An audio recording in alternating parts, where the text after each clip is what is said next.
Welcome back to Learning English with Captain Vinay Varagal, Assistant Professor, Department of English, St. Joseph's College, Kozhikode. In fact, in the previous lectures, we had an introduction to the intonation pattern, and we know what intonation pattern is or intonation is. And in the second video, we discussed the falling tune or the falling intonation.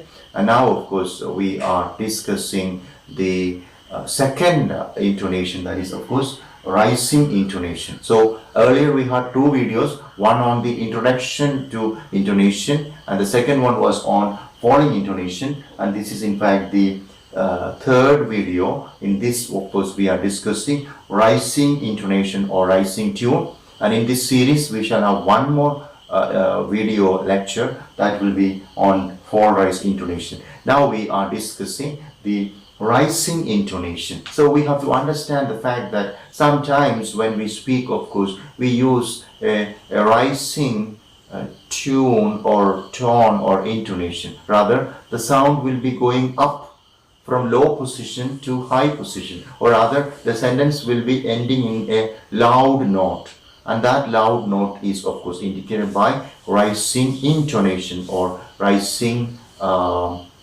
tune. Okay, now we can say that generally, like I said some time ago in the previous lecture, we can say that rising intonation is seen in the case of certain sentence patterns or sentences. Say like it is used in the case of all incomplete utterances. Incomplete utterances. Okay, say for example we have clauses in the first part, which is of course rather incomplete, or we have dependent clause or subordinate clause, we use the rising intonation. The sound is going up. Say for example, when I went to meet the principal, the bell rang.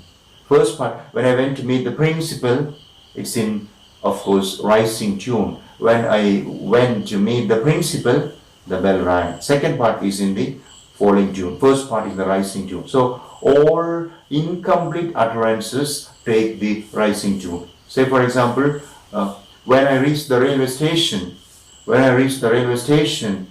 the train had left. So the first part incomplete, dependent, subordinate clause is taking the rising tune. The sound is going up. When I reached the railway station, when I went to meet the principal. Okay, if you study well, okay, if you study well, you will have good score. So the first part is taking the rising intonation. So we can say that all incomplete utterances are taking the rising tune. And now yes or no questions. Yes or no questions, again the sound is going up from low position to the high position. Say for example, here you have an example. Have you read that novel? Have you read that novel? Did you buy the book? Did you see him? Okay, all this is yes or no. Answer is okay. Have you read that novel? Yes. Did you see him? Yes. Did you go there? Yes. So, in all these yes or no questions, we have the rising tune, and let's see how the rising tune is marked. Rising tune is marked, of course, with a rising mark like this, and it is marked at the bottom, okay, of the stressed syllable. So, have is stressed and it is marked with the primary word stress. Have you read? Read is again right. It is reading. Read, read, right. Okay. So read is marked with, of course, stressed mark, and that, okay, novel. This is the last word, and the rising tone or the tone is falling on the last stressed syllable, that is novel. And normally we are marking the primary stress with a vertical bar above, but here the rising tone is marked with, of course, a rising is going up with, that is of course the stressed syllable. Okay, novel. Okay, so have you read that novel? Okay, could you do me a favor? Let's see that. I'm just transcribing it, right? Could you do, alright, it is symbol, so it has to be do me a favor. right? Favor is not audible. So, could you do me a favor? This is the, of course, most important syllable, and rising is marked here on favor. Could you do me a favor? Okay, so this is how you mark the intonation. Alright, so intonation, rising tune or rising intonation is used in incomplete utterances, yes or no question, polite requests. Yeah, here it is. Could you do me a favor? Polite request. Okay, could you do me a favor?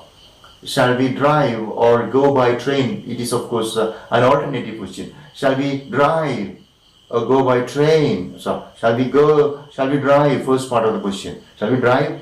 One option. Or go by a train? Second option. So, in alternate questions. So, incomplete utterances, yes or no questions, polite requests, alternate questions, right? Alternative questions, right? Let's say,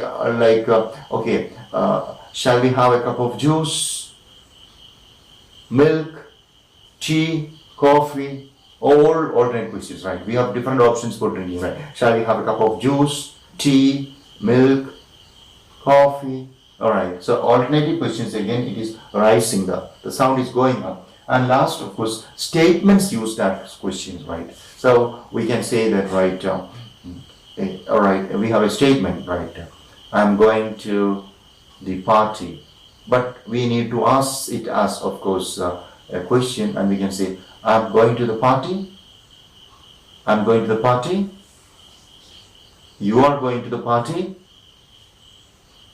Alex is going to the party. All this is statement, but it is used as, of course, a question. So when we use statements as questions, we are using rising tune or rising intonation. So with that, we come to the end of the discussion of rising intonation or rising tune. And now we will be, in the next video, we will be discussing the fall rise intonation. Thank you very much for listening, and God bless you.